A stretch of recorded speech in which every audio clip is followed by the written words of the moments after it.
লাইফে first time আজকে আমি নেল এক্সটেনশন করাবো। তো অনেকজনকে দেখেছি করাতে, আর আমারও খুব ইচ্ছে হতো। তো ফাইনালি এই যে চলে এসছে আমাকে যিনি করাবে।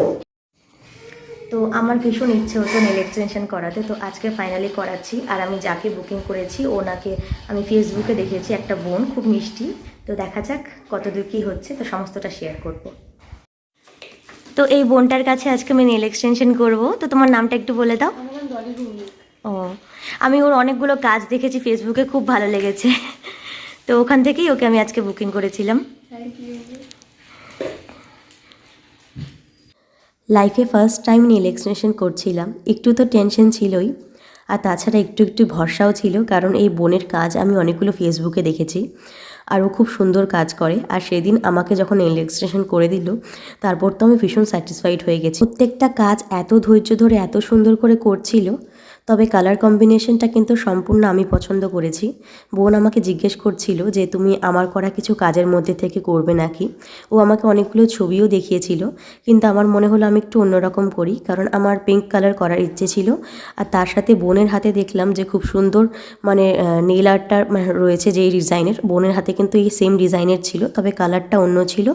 আর আমি রিং ফিঙ্গার একটু সিলভারের টাচ নিয়েছি, মানে সিলভারের কালারের একটা শিমারি একটা নেল পেন্ট দিতে বলেছি, তো সেটা কিন্তু ছিল না। ওর হাতে ক্রিম কালারের একটা কালার ছিল, নিউড ক্রিম কালারের, আর তার সাথে যেরকম হোয়াইট কালারের ডিজাইন আছে সেরম ছিল। সম্পূর্ণটা ও আমাকে আমার পছন্দ মতো করে দিয়েছে, আর কাজটা কিন্তু অপূর্ব সুন্দর হয়েছে। আপনারা নিজেরাও দেখুন ফাইনাল লুকটা কতটা সুন্দর আসছে। আর তারপরে আমরা একটু ফটোশ্যুট করছিলাম আমার নেলসের। তো এই বোনের সাথে যদি আপনারা কন্ট্যাক্ট করতে চান, তাহলে এই বোনের ফেসবুক প্রোফাইলটা আমি এখানে মেনশন করে দিচ্ছি। আপনারা চাইলে ফেসবুক থেকে ওকে কন্ট্যাক্ট করতে পারেন। বোনের নাম ডলি ভৌমিক, আর এখানে আমি ফেসবুকের স্ক্রিনশটটা দিয়ে দিয়েছি। তো ফাইনালি আমার নেল এক্সটেনশন করা কমপ্লিট হলো, আর ফাইনাল লুকটা এরকম এসছে অনেকটা। আমি তো ভীষণ ভীষণ ভীষণ স্যাটিসফাইড, খুব ভালো লেগেছে আমার। তো অনেক দিনের ইচ্ছে ছিল, আজকে পূরণ হলো। তো এক হাতে করলাম, এখন দেখা যাক আমি এটা কীভাবে ম্যানেজ করতে পারি। তো যদি ম্যানেজ করতে পারি তাহলে নেক্সট টাইম দু হাতে করবো। হ্যাঁ, আর এখন আমার হাজব্যান্ড পিৎজা অর্ডার দিয়েছে, তো পিৎজা চলে এসছে আমাদের গরম গরম। এখন আমরা পিৎজা খাবো না বাবা? দেখো পিৎজাটা দেখো, বলো পিৎজা পিৎজা। হ্যাঁ বাবা, থালাটা রাখো, থালাটা রাখো।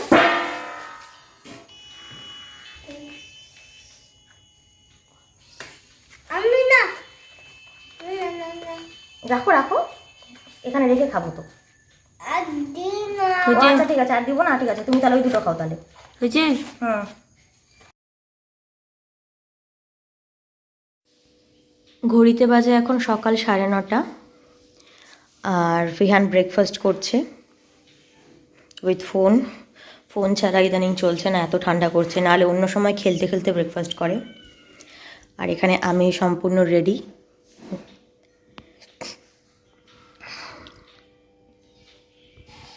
সকালবেলা ঘুম থেকে উঠে নিজে ফ্রেশ হয়ে ছেলেকে ফ্রেশ করে তারপরে ব্রেকফাস্ট করালাম।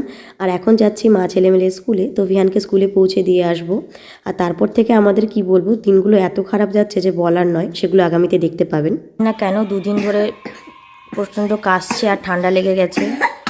এখন ওকে তো বাইরে কোথাও আমরা নিয়েও যাইনি, শুধু একদিন পার্কে গেছিলো। আর তাছাড়া যেমন স্কুলে যায় স্কুলেই যাচ্ছে। তো আজকেও স্কুলে গেছিলো, শরীরটা ভালো না, এখন ওকে একটু খাইয়ে দিচ্ছি। আর ভাত খায়নি আজকে সারাদিন একটুও ভালো করে। স্কুল থেকে এসে কোনো রকমে একটু খেয়ে ঘুমিয়েছে। আর এখন একটু দোকান থেকে নান আনালাম। তো নানটা আমি বলেই দিয়েছিলাম যে সফট করে যাতে ভেজে দেয়, বাচ্চা খাবে। আর আমাদের এখানকার দোকানের নান খুবই ভালো, মানে যেখান থেকে কিনি আমরা আর কি। তো এখন শুয়ে শুয়ে একটু ফোন দেখছে আর খাইয়ে দিচ্ছি। তো গতকাল ব্লগ করার পর আর কোনো ব্লগ করতে পারিনি। ভিয়ানের শরীরটা খুব খারাপ ছিল, কালকে থেকে কাশি ছিল, হালকা হালকা জ্বর ছিল। আজকে সকালবেলা আমার জ্বর এসেছিল। এখন যদিও আমার জ্বরটা নেই, ভিয়ানের জ্বর এখনও আছে, সর্দি গলা ব্যথা এই সমস্ত নিয়েই ভুগছি। তো মা ছেলে দুজনে মিলেই অসুস্থ। তো ইদানিং আমার ব্লগ আপলোড করতে দেরি হবে, মানে 2-3 দিন হয়তো গ্যাপ থাকবে, ব্লগ আপলোড করতে পারবো না। আর ভালোভাবে শরীরটা সুস্থ হয়ে যায় তখন ব্লগ আপলোড করবো আবার। তো এইটুকু ইনফরমেশন দেওয়ার ছিল। আর ওখানে বসে ও ফোন দেখছে। আর ডক্টর দেখাতে গেছিলাম আজকে দুপুরবেলা, ডক্টর দেখিয়ে এসেছি, ওষুধ দিয়েছে। তো এখন ওষুধগুলো চলুক কটা দিন, দেখা যাক কী হয়। সম্ভবত আমি এই ক্লিপটা আলাদা করে দিতে পারবো না, কোনো একটা ব্লগের মধ্যে ঢুকিয়ে দেবো বা পরবর্তী যে ব্লগটা আপলোড করব সেটার মধ্যে অ্যাড করে দেবো।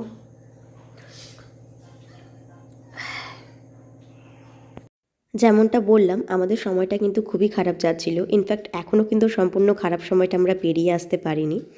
আর এখন একটু ভালো আছি আগের থেকে, কারণ মাঝখানে আমার ভিহানের দুজনের শরীরটা এত খারাপ হয়ে গেছিলো যে বলার নয়।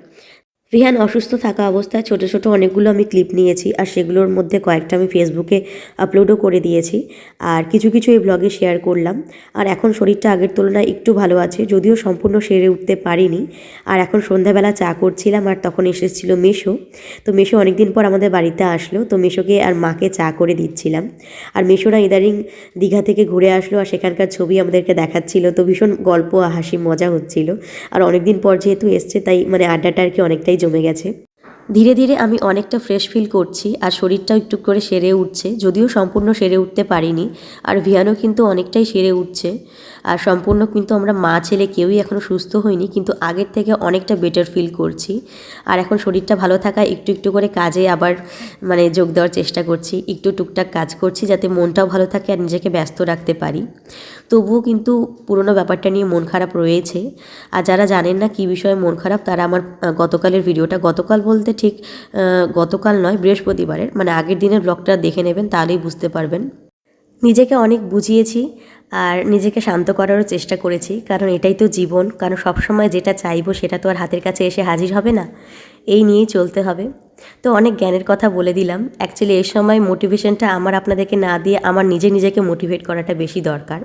তাই ছোট ছোট কাজের মধ্যে নিজেকে নিযুক্ত করে একটু ব্যস্ত থাকতে চাইছি। ভিডিওটা ভালো লাগলে লাইক আর চ্যানেলটা সাবস্ক্রাইব করবেন। দেখা হচ্ছে আগামীতে নতুন কোনো ব্লগ নিয়ে। ততক্ষণের জন্য সবাই খুব ভালো থাকবেন। বাই।